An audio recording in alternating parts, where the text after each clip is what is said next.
Olá pessoal, tudo bom? Vamos ver aqui algumas perguntas. A Maria Cleusa pergunta para nós: alguns fundos imobiliários de tijolo estariam sendo liquidados. Você acha que seria uma tendência ou é algo pontual? Eu acho que é tendência, viu? Porque isso já está sendo comentado em vários canais específicos aí dos FIIs, que é o seguinte: os pequenos vão ser ah, juntados, unidos, condensados aos grandes, porque os fundos pequenos, ainda mais num contexto assim em que os fundos imobiliários estão com ativos muito mais baratos do que na vida real, certo? É muito mais barato comprar um fundo imobiliário de tijolo do que o imóvel verdadeiro. Então, isso gera espaço para muitas aquisições, ofertas hostis e esse tipo de coisa.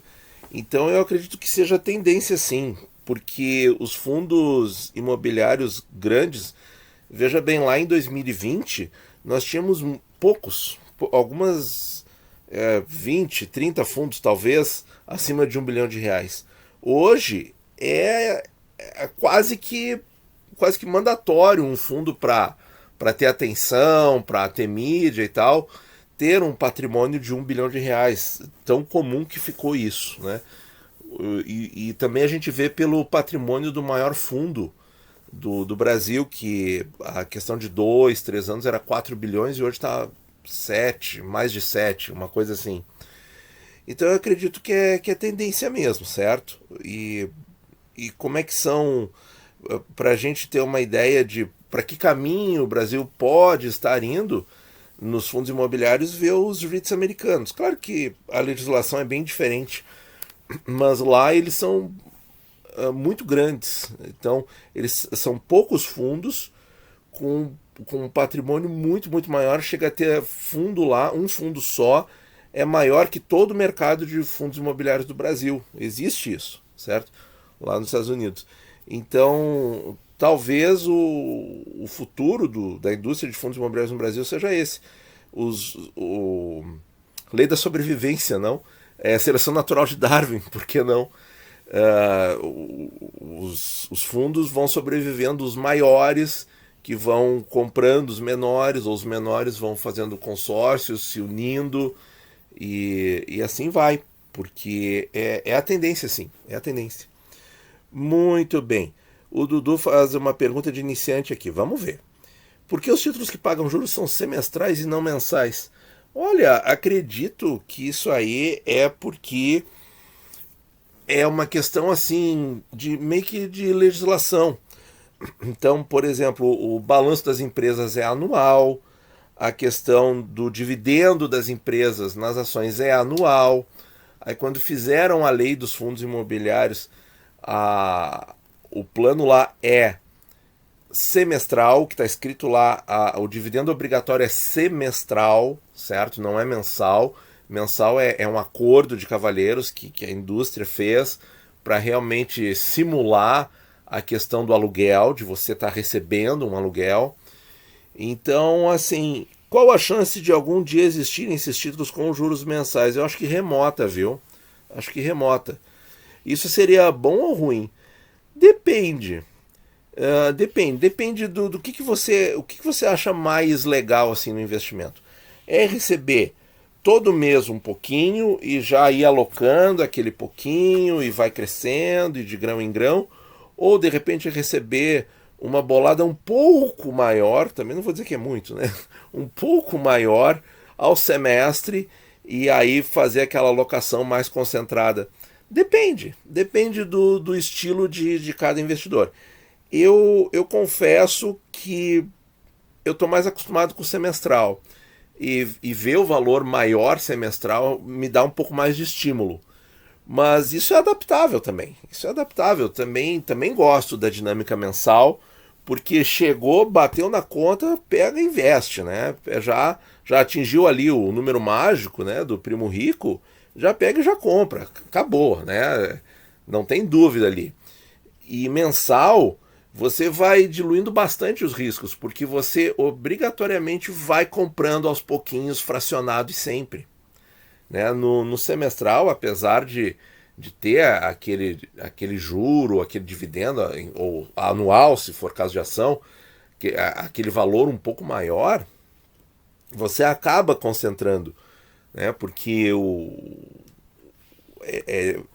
como é que seria a gente fazer trocar um pelo outro?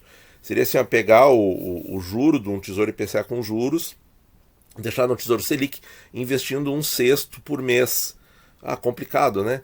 Ou então pegar o dividendo do fundo imobiliário, deixar num fundo CDI ou no Tesouro Selic, e dali a 6 meses pegar o montante total e investir. Acho que não vale a pena fazer isso, francamente. Mas vai de gosto, viu? Vai de gosto. E sempre foi semestral, os fundos imobiliários são semestrais, certo? Em lei. Isso aí é um acordo da indústria e parece que as pessoas gostam. Pode mudar um dia? Eu acho que não, mas poder pode, tudo pode. Tudo pode. Basta que as pessoas passem a solicitar, que haja uma demanda muito grande por esse tipo de pagamento mensal. A gente, por exemplo, pode mandar e-mails lá para o Tesouro Nacional pedindo por que não faz um teste, de repente um Tesouro IPCA com juros mensal, Tesouro prefixado mensal, alguma coisa assim. Quem sabe ideias novas, possibilidades novas, não vai trazer uma dinâmica diferente para o mercado. Talvez aconteça no futuro, talvez. Acho que vai depender muito de nós mesmos. Muito bem. Elaine pergunta, na sua opinião, para um investidor de 15 anos, olha aí, pessoal, que bacana, deixa eu dar o joinha aqui.